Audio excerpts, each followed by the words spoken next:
27 फरवरी 2002 को गुजरात के गोधरा शहर पर एक काला साया छा गया। साबरमती एक्सप्रेस, एक पैसेंजर ट्रेन स्टेशन पर खड़ी थी जिसमें अयोध्या से लौट रहे हिंदू यात्री सवार थे।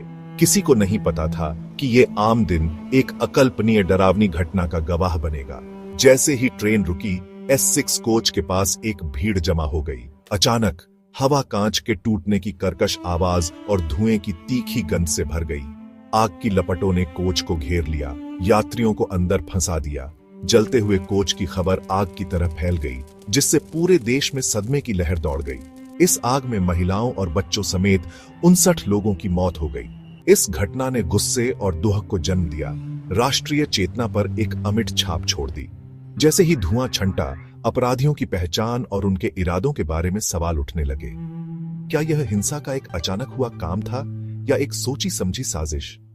देश इन सवालों से जूझ रहा था, त्रासदी की राख के बीच जवाब ढूंढ रहा था।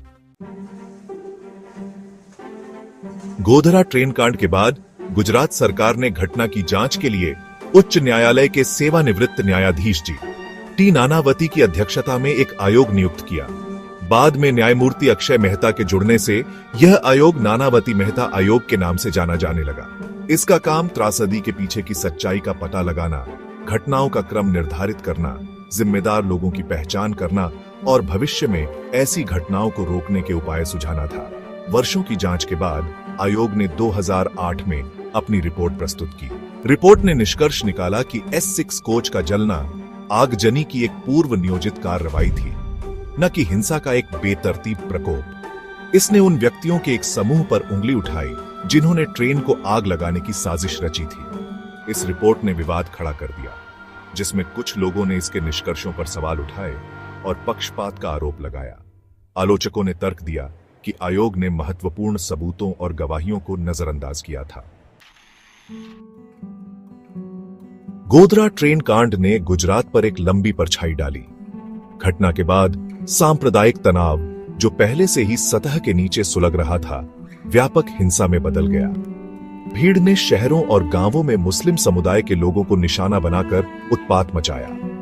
घरों में आग लगा दी गई, व्यवसायों को लूट लिया गया और निर्दोष लोगों की जान चली गई। राज्य सरकार, जिस पर निष्क्रियता और मिलीभगत का आरोप लगाया गया था, को हिंसा को नियंत्रित करने में विफलता के लिए कड़ी आलोचना का सामना करना पड़ा। मानवाधिकार संगठनों और कार्यकर्ताओं ने पीड़ितों की दुर्दशा और न्याय की कमी पर चिंता जताई। दंगों ने गुजरात के सामाजिक ताने बाने पर एक अमिट निशान छोड़ दिया, सांप्रदायिक विभाजन को गहरा किया और अविश्वास के बीज बोए।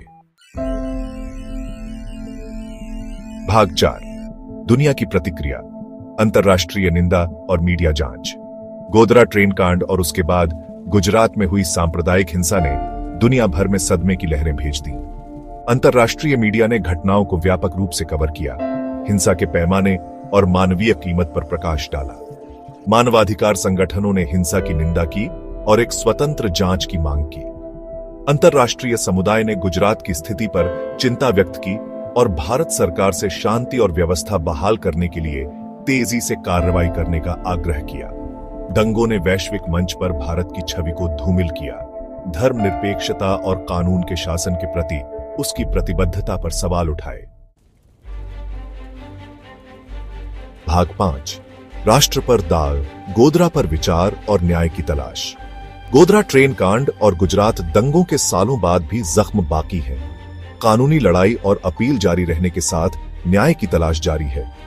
यह घटना सांप्रदायिक सद्भाव की नाजुकता और नफरत और असहिष्णुता के विनाशकारी परिणामों की कड़ी याद दिलाती है। गोधरा त्रासदी हमें अपने समाज के बारे में असहज सच्चाइयों और एक न्यायपूर्ण और न्याय संगत राष्ट्र के निर्माण में हमारे सामने आने वाली चुनौतियों का सामना करने के लिए मजबूर करती है।